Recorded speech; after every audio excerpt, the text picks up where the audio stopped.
मैं अभी शिफ्ट के लिए रेडी हो रहा था, तो मेरे दिमाग में एक बात आई कि मैं आपको कुछ दिखाऊं कि जो हम लोगों ने भी डेटा कलेक्ट किया है all over the world related to the epigene therapy. मुझे लगता है ये इंडिया में बहुत सारे साइंटिस्ट जो है इस पे वर्क नहीं कर रहे हैं, और इसकी वजह ये हो सकती है कि लोगों को जो एनालिसिस करने में टूल्स, एल्गोरिदम और जो केमिकल्स का यूज़ होती है वो बहुत कॉस्टली होती है। लगभग एक केमिकल्स इसका 1 करोड़, मोर देन 1 करोड़ का होता है।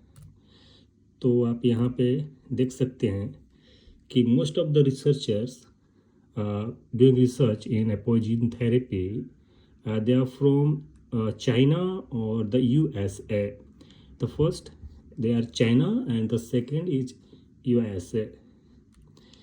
And also the most of the writers related to the gene therapy, they are also from the China और USA. इसमें इंडिया का कहीं नामो निशान तक नहीं है। आप जैसे सुने हैं कि इसका जो ट्रीटमेंट कॉस्ट है बहुत कॉस्टली है, जिसके वजह से इंडिया में शायद कंडक्ट नहीं हो पा रहा होगा।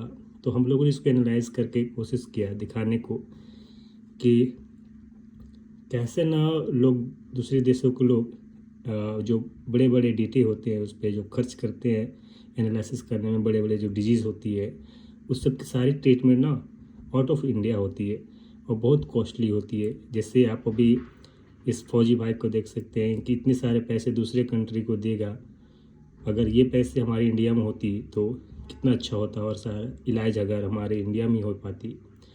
ये जो मोस्ट ऑफ द ट्रेंडिंग है और जो रिसर्च अभी चल रही है, एपोई रिसर्च पे सबसे ज़्यादा अभी साइंटिस्ट ने वर्क कर रहा all over the world, but India में इसका कोई नामो निशान तक नहीं है।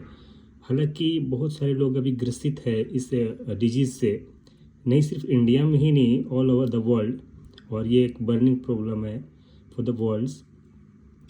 हाँ, यही रीज़न है। जैसे आप यहाँ पे देख सकते हैं ये जो निशान दिख रहा है डार्क कलर में, ये चाइना और USA में जो रिसर्च चली है उसके है, लेकिन इंडिया में आप देख सकते हैं कोई रिसर्च ही इसका नहीं है। ये सब जो है यहाँ पे आप देख सकते हैं कि एपोजीन थेरेपी पे लोग 13% लोग ना वर्क कर रहा है। ये एक डिजीज़ है जो रिलेटेड होते हैं अल्जाइमर डिजीज़ से, और अल्जाइमर डिजीज़ ना उसके कुछ टाइप होते हैं, उसमें से वन टाइप होता है एपोजीन थेरेपी टाइप 3। और यहाँ पे आप देख रहे हैं कि इसका ट्रेंडिंग जो इंक्रीज़ हो रहा है कैसे day by day, year by year. 1995 से मैंने डेटा लिया all over the world till now 2025।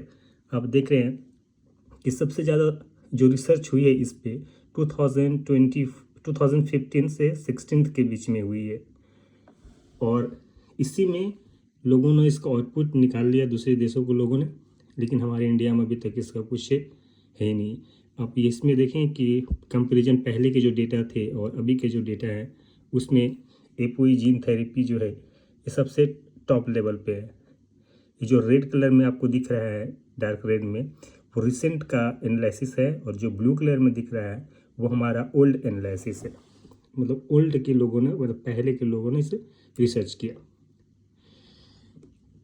आप यहाँ पर देखेंगे कि एपोई रिसर्च जो है एक जीन रिलेटेड रिसर्च होती है। इससे जेनेटिक्स डिसऑर्डर होती है और जिसकी वजह से इंसान का डे बाय डे वो ग्रसित होते जाता है डिजीज से, और उसका उसके फैमिली ना उसको एकदम अपने सामने आँखों से उसको तड़पते हुए मरते देखता है। तो वो कितने दर्दनाक उसकी मौत होती है, इस फैमिली के लिए कितनी पेनफुल चीज़ें होती है। आप यहाँ पे देखें, इसके हम लोगों ने ऑथर्स का नेटवर्क निकाला है कि कैसे रिलेटेड है एक दूसरे से लोग, हम लोगों ने क्या क्या चैलेंजेस फेस किया इसको रिसर्च करने में, और हम लोग और क्या चाहिए एक्स्ट्रा, ये हम लोगों ने सब कुछ दिखाया है। इसका सॉल्यूशंस क्या है हम लोगों ने इसका निकाला कि जो हम लोग चैलेंजेस फेस किया उसका सॉल्यूशंस क्या है, हम लोग कैसे इसको करेंगे, और इन कंक्लूजन हम लोग आगे और क्या करना चाहते हैं इस पर। तो हम लोग इस अभी तक तो रिसर्च का कुछ भी पार्ट हम लोग ख़त्म कर पाए हैं। तो मैं तो यही बोलूँगा गवर्नमेंट से कि आप न हम लोगों को इतने दूर भेजने की कोई ज़रूरत नहीं है।